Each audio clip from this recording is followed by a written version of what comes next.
Welcome back to my channel. If you are new viewer please subscribe my channel for more videos. आज हम बात कर रहे हैं ऑर्डर 8 सिविल प्रोसीजर कोड की, जो कि बात करता है written statement, set off and counter claim. तो रिटन स्टेटमेंट क्या है? जो डिफेंडेंट की तरफ से कोर्ट में दाखिल किया जाता है अपने डिफेंस में, जब भी उसके अगेंस्ट कोई केस होता है। जैसे कि ए ने बी के ऊपर केस किया तो ए प्लेंटिफ कहलाएगा और बी क्या है? डिफेंडेंट कहलाएगा। और प्लेंटिफ जो है वो प्लेंट कोर्ट में दाखिल करके केस दाखिल करेगा और जो डिफेंडेंट है वो रिटन स्टेटमेंट दाखिल करके क्या है? केस में अपना डिफेंस प्रतिरक्षा रखेगा। तो फ्रेंड्स, स्टार्ट करते हैं इस ऑर्डर को। इसमें जितने भी सारे रूल्स है उसको वन बाय वन समझते हैं। तो लिखित कथन किसे कहते हैं? प्रतिवादी उस पर सम्मन तामील किए जाने की तारीख से 30 दिन के भीतर अपनी प्रतिरक्षा का लिखित कथन प्रस्तुत करेगा। परंतु जहां प्रतिवादी उक्त 30 दिन की अवधि के भीतर लिखित कथन फाइल करने में असफल रहता है, वहां उसे ऐसे किसी अन्य दिन को जो न्यायालय द्वारा ऐसे कारणों से लेखबद्ध किए जाएं वे निर्दिष्ट फाइल किया जाएगा और अनुज्ञात किया जाएगा, किंतु जो सम्मन की तारीख से 90 दिन के पश्चात का नहीं होगा। तो रूल 1 ये कहता है कि written statement the defendant shall within 30 days from the date of service of summons on him present a written statement of his defense, provided that where the defendant fails to file the written statement within the set period of 30 days shall be allowed to file the same on such other days as may be specified by the court for reason to be recorded in written words, which shall not be later than 19 days from the date of service of summons। यानी कि 30 दिन के अंदर आपको written statement defendant को दाखिल करना होता है अपने डिफेंस में। और अगर कोई रीजन है, कोई स्पेसिफिक रीजन है, कुछ उचित कारण है, तो आप 90 दिन का कोर्ट से रिक्वेस्ट कर सकते हैं कि आप टाइम पीरियड बढ़ा दें। अगर कोर्ट सेटिस्फाइड है तो वो टाइम पीरियड को बढ़ा सकता है, लेकिन 90 दिन से अधिक का नहीं होगा। तो ये बताया गया है रूल 1 में। रूल 1 का ए कहता है कि प्रतिवादी को वे दस्तावेज पेश करने का कर्तव्य जिन पर उसके द्वारा अनुतोष का दावा किया गया है यह निर्भर करता है। उस डॉक्यूमेंट्स के डिफेंडेंट को पेश करना होगा जिस पे वह अपना डिफेंस रखना चाहता है, या जिस पे उसका सारा जो केस का जो प्रतिरक्षा जो अपनी उसने करनी है, उस डॉक्यूमेंट्स को वो कोर्ट में पेश करेगा। जहां प्रतिवादी अपनी प्रतिरक्षा का आधार किसी ऐसे दस्तावेज को बनाता है, उसके डिफेंस का जो आधार है वो कोई डॉक्यूमेंट्स है, या मुजरा या प्रतिदावा के लिए अपनी प्रतिरक्षा या दावे का समर्थन किसी ऐसे दस्तावेज पर निर्भर करता है जो उसके कब्जे या शक्ति में है, वहां वे ऐसे दस्तावेज को सूची में प्रविष्ट करेगा। रिटन स्टेटमेंट के साथ बताएगा कि इस डॉक्यूमेंट से वह अपना डिफेंस रखना चाहता है और उसे वह उसके द्वारा लिखित कथन उपस्थापित किए जाने के समय न्यायालय में पेश करेगा। उसी समय दस्तावेज उसकी एक कॉपी लिखित कथन के साथ फाइल किए जाने के लिए प्रदत्त करेगा। यानी कि जो डॉक्यूमेंट्स है जिसमें वह अपना डिफेंस रखना चाहता है उसकी एक कॉपी है उस रिटन स्टेटमेंट के साथ कोर्ट में दाखिल करेगा। नेक्स्ट जो कहता है सबसेक्शन 2 कहता है कि जहां किसी ऐसी दस्तावेज प्रतिवादी के कब्जे या शक्ति में नहीं है, वहां वह जहां तक संभव हो सके यह कथन करेगा कि वह किसके कब्जे और शक्ति में है। अगर जो डिफेंडेंट है उसके कब्जे में वो डॉक्यूमेंट नहीं है तो वो ये प्रिस्क्राइब करेगा उस रिटन स्टेटमेंट में कि ये जो डॉक्यूमेंट्स है वह किसी अदर पर्सन के पास है, तो ये वह अपने रिटन स्टेटमेंट में लिखेगा। नेक्स्ट आते हैं कि ऐसा दस्तावेज जिसे इस नियम के अधीन प्रतिवादी द्वारा न्यायालय में प्रस्तुत किया जाना चाहिए किंतु इस प्रकार प्रस्तुत नहीं किया जाता है, न्यायालय की इजाजत के बिना बात की सुनवाई के समय उसी ओर से साक्ष्य में ग्रहण नहीं किया जाएगा। यानी कि जो डॉक्यूमेंट उसने अपने रिटन स्टेटमेंट के साथ लगाना था लेकिन वह नहीं लगाता है, तो उसको जब एविडेंस होने हैं तो उसमें उसको एक्सेप्ट नहीं किया जाएगा अगर कोर्ट परमिट नहीं करती है तो। नेक्स्ट है कि इस नियम की कोई बात ऐसी दस्तावेज को लागू नहीं होगी जो वादी के साक्ष्यों की प्रतिरक्षा के लिए पेश किए जाए या साक्षी को केवल उसकी स्मृति ताजा करने के लिए सौंपे जाए, तो उस पर यह बात अप्लाई नहीं होगी। नेक्स्ट हम कहते हैं रूल 2 रूल 2 कहता है कि नए तथ्यों का विशेष रूप से अभिवचन करना होगा। प्रतिवादी को new facts must be specifically pleaded. प्रतिवादी को अपने अभिवचन द्वारा वे सब बातें उठानी होंगी जिसमें यह दर्शित होता है कि बाद और विधि की दृष्टि से वह व्यवहार सुनने हैं या सुनने करनी है, और प्रतिरक्षा के सब ऐसे आधार उठाने होंगे जो ऐसे हैं कि यदि वे ना उठाए जाएं तो यह संभाव्य है कि उसके सहसा सामने से विरोधी पक्षकार है चकित हो जाएगा और जिनसे तथ्य के ऐसे विवादक पैदा हो जाएंगे जो बात पत्र में पैदा नहीं होते हैं। उदाहरणतः कपट, परिसीमा, निर्मुक्ति, संदाय पालन या अवैधता दर्शन करने वाले तथ्य कि जो रिटन स्टेटमेंट में दाखिल किया जाए कि जो केस को दाखिल करने का टाइम पीरियड था वो तो खत्म हो चुका है, उसके बाद ये केस दाखिल किया गया है। तो ऐसे तरह के जो फैक्ट्स हैं जो न्यू किसी विशेष तथ्य हैं, विशेष फैक्ट्स हैं उस केस से रिलेटेड, तो वो भी रिटन स्टेटमेंट में लिखने पड़ेंगे। नेक्स्ट बात करते हैं रूल 3। रूल 3 कहता है कि प्रत्याख्यान विनिर्दिष्ट होगा, डिनाइड टू बी स्पेसिफिक। प्रतिवादी के लिए यह पर्याप्त नहीं होगा कि वह अपने लिखित कथन में उन आधारों का साहत्य प्रत्याख्यान कर दे। इट मीन कि वह ये नहीं है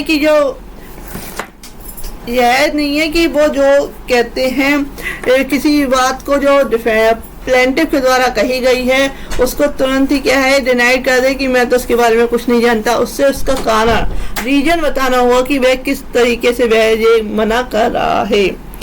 प्रत्याख्यान कर दे जो प्रतिवादी द्वारा अभिकथित है, किंतु प्रतिवादी के लिए यह आवश्यक है कि वह नुकसानी के सिवाय ऐसे तथ्य संबंधी हर एक अभिवचन का विवेचन करे जिसकी सत्यता वह स्वीकार नहीं करता है। जिसको वह सत्य नहीं मानता है उसको भी क्लैरिफाई करे कि जो मेरी नजरों में क्या है गलत है। तो इस तरीके से सारा स्पेसिफिक जो है उस रिटन स्टेटमेंट में लिखना होता है। ये नहीं कि आप खाली जो वादी ने जो भी पॉइंट्स रखे हैं वो सारे आप डिनाई करे जाएं और कहें कि हमें तो इस बारे में कुछ नहीं पता। ऐसा नहीं होता, आपको प्रॉपर रीजन देना होगा, पहले प्रॉपर क्लैरिफिकेशन करना होगा और आपके पक्ष में जो डिफेंस है वो भी लिखना होगा। नेक्स्ट जो आते हैं रूल 4। रूल 4 कहता है वक्षलपूर्ण प्रत्याख्यान। इट मीन्स जहाँ प्रतिवादी बाद में के किसी तथ्य के अभिकथन का प्रत्याख्यान करता है वहां उसे वैसा वात्सल्यपूर्ण तौर पर नहीं करना चाहिए वरन सार की बात का उत्तर देना चाहिए। उदाहरणतः यदि यह अभिकथित किया जाता है कि उसने एक निश्चित धन की राशि प्राप्त की तो यह प्रत्याख्यान कि उसने वह विशिष्ट राशि प्राप्त नहीं की पर्याप्त नहीं होगा, वरन उसे यह चाहिए कि वह प्रत्याख्यान करे, मना करे कि उसने वह राशि या उसका कोई भाग प्राप्त नहीं किया, या फिर यह वर्णित करना चाहिए कि उसने कितनी राशि प्राप्त की। और यदि अभिकथन विभिन्न परिस्थितियों सहित किया गया है तो उन परिस्थितियों सहित उस अभिकथन का प्रत्याख्यान कर देना पर्याप्त नहीं होगा। यानी कि एक प्रॉपर तरीके से बताना होगा कि आप किसी चीज़ को डिनाई कर रहे हैं, जैसे कि आपने कोई मनी ली है, आप कहते हैं नहीं मैंने तो ली नहीं, तो आपको प्रॉपर क्लियरिफिकेशन करनी होगी अपने रिटन स्टेटमेंट। नेक्स्ट आते हैं विनिर्दिष्ट प्रत्याख्यान, स्पेसिफिक डिनाइल। यदि बात पत्र के तथ्य संबंधी हर अभिवचन जो प्लीडिंग्स का विनिर्दिष्ट यह आवश्यक विवक्षा से प्रत्याख्यान नहीं किया जाता है, यानी कि अच्छी तरीके से क्या है प्रॉपर उसका मना नहीं किया जाता है किसी बात पत्र में जो तथ्य फैक्ट्स लिखे हुए हैं, या प्रतिवादी के अभिवचन में वह कथन कि वह स्वीकार नहीं किया जाता है तो वह नियोक्ताधीन व्यक्ति को छोड़कर किसी अन्य व्यक्ति का संबंध है वह स्वीकार कर लिया गया माना जाएगा। यानी कि कुछ फैक्ट्स जो उस प्लेंट लिखे हैं और डिफेंडेंट ने रिटन स्टेटमेंट में उसको मना नहीं किया, डिनाई नहीं किया, तो उस केस में वो एक्सेप्टेबल माने जाएंगे कि जो डिफेंडेंट है उसने उसे एक्सेप्ट कर लिया है। नेक्स्ट परंतु इसमें प्रोवाइडेड दैट है कि परंतु ऐसे स्वीकार किए गए किसी भी तथ्य के ऐसी स्वीकृति के अलावा अन्य प्रकार से साबित किए जाने की अपेक्षा न्यायालय सुविवेकानुसार कर सकेगा। यानी कि कोर्ट को लगता है कि जो इस फैक्ट्स को क्या है साबित किया जाना चाहिए या नहीं किया जाना चाहिए, तो कोर्ट उस पर डिसीजन ले सकता है। नेक्स्ट आते हैं कि जहां प्रतिवादी ने अभिवचन फाइल नहीं किया है, जहाँ डिफेंडेंट ने अपना जो रिटन स्टेटमेंट है वो दाखिल नहीं किया है, वहां न्यायालय के लिए बात पत्र में अंतर्विष्ट तथ्यों के आधार पर निर्णय सुनाना, जहां तक नियोक्ताधीन व्यक्ति को छोड़कर किसी अन्य व्यक्ति का संबंध है, विधिपूर्ण होगा। जहां डिफेंस ही नहीं रखा गया है उस केस में कोर्ट जजमेंट दे सकती है, किंतु न्यायालय ऐसे तथ्य को साबित किए जाने की अपेक्षा विवेकानुसार कर सकेगा। लेकिन कोई फैक्ट ऐसा है जो कोर्ट कहती है आप इसको साबित कीजिए, तो कोर्ट ऐसा कर सकती है। नेक्स्ट आते हैं सब रूल 3 की न्यायालय उपनियम 1 के परंतु के अधीन या उपनियम 2 के अधीन अपने विवेकाधिकार का प्रयोग करने में इस तथ्य पर सम्यक ध्यान देगा कि क्या वादी किसी प्लीडर को नियुक्त कर सकता था या उसने किसी प्लीडर को नियुक्त किया है। तो इस तरीके से अगर वह अपने विवेक का कोर्ट यूज कर रही है तो वह देखेगी कि क्या वो प्लीडर नियुक्त कर सकता था वादी या नहीं। नेक्स्ट है कि इस नियम के अधीन जब कभी निर्णय सुनाया जाता है तब ऐसे निर्णय के अनुसार डिक्री तैयार की जाएगी और ऐसी डिक्री पर वही तारीख दी जाएगी जो उस निर्णय को सुनाने के वक्त दी गई थी। तो फ्रेंड्स, ये वाला बताया गया है कि जजमेंट या डिक्री दी गई है और उस केस में क्या है डिक्री तैयार करने पे जो जिस दिन वो डिक्री दी गई है वही डेट मेंशन होगी। नेक्स्ट आते हैं रूल 6। रूल 6 कहता है कि मुजरा की विशिष्टियां लिखित कथन में दी जाएंगी। Particular of set off to be given in written statement where in a suit for the recovery of money the defendant claimed to set off against the plaintiff's demand any certain sum of money legally recovered by him from the plaintiff.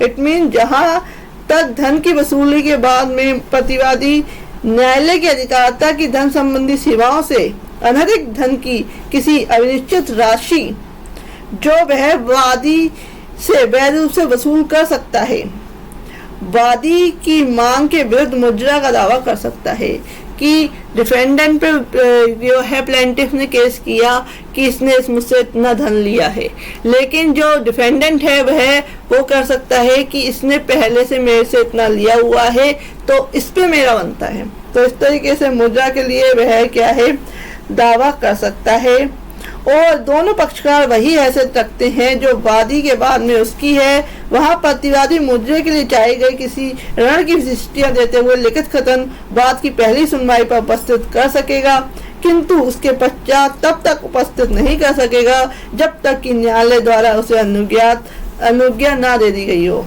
यानी कि court ने उसको order ना कर दिया गया हो तब तक नहीं कर सकता।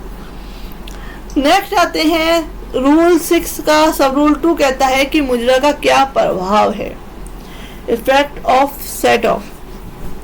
तो मुजरा का जो प्रभाव है, लिखित कथन का प्रभाव प्रतिवाद में के पत्र के प्रभाव के समान ही होगा, यानी कि रिटन स्टेटमेंट का जो प्रभाव है वह क्या है, वो जो बात पत्र प्लेंटिफ की तरफ से दाखिल किया जाता है ऐसा ही प्रभाव उस मुजरा का होगा जिसे न्यायालय मूल दावे या मुजरा दोनों के संबंध में अंतिम निर्णय सुनाने के लिए समर्थ हो जाए, किंतु डिक्रीड रकम पर प्लीडर को डिक्री के अधीन दे खर्चों के बारे में उसके धारणाधिकार पर उसके प्रभाव नहीं पड़ेगा।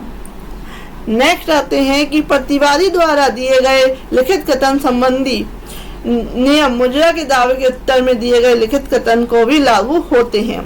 जैसे कि एग्जाम्पल मान लीजिए कि खा को का 2000 रुपये वसीयत करता है और गा को अपना निष्पादक या अवशिष्टीय वसीयतदार नियुक्त करता है। खा मर जाता है और खा की चीज वस्तु का प्रशासन पत्र घा प्राप्त करता है। घा के पतव्यू के रूप में गा 1000 रुपये देता है, तब गा पर वसीयत के लिए घा बात लाता है। गा वसीयत के विरुद्ध 1000 रुपये के ऋण का मुजरा नहीं कर सकता क्योंकि वसीयत के संबंध में ना तो गा और ना घा की वैसी हैसियत है जैसी उनकी 1000 रुपये के संदाय के संबंध में है। नेक्स्ट एग्जांपल लेते हैं कि का निर्वसतीय मर जाता है, उस समय वह खा के प्रति ऋणी है। का की चीज वस्तु का प्रशासन पत्र गा प्राप्त करता है और खा चीज वस्तु का भाग गा से मोल लेता है।